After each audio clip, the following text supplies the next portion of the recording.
नमस्कार दोस्तों, आप देख सकते हैं एलिट्स माउंट। ये एक टैबलेट है जिसमें मोंटेलियोकास्ट और लिवोसिट्रिजिन सॉल्ट मिलाया जाता है और ये हल्का फुल्का खांसी या सर्दी जुकाम या गले में खराश हो उसमें काम करता है। ये एंटी हिस्टामाइन टैबलेट है, एंटी एलर्जिक है और इसका काम बहुत अच्छा है।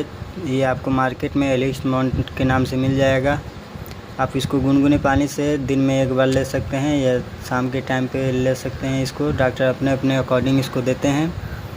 ज़्यादातर इसको आप डॉक्टर के अकॉर्डिंग ही लें, बिना डॉक्टर के प्रिस्क्रिप्शन के आप इसे ना लें। धन्यवाद।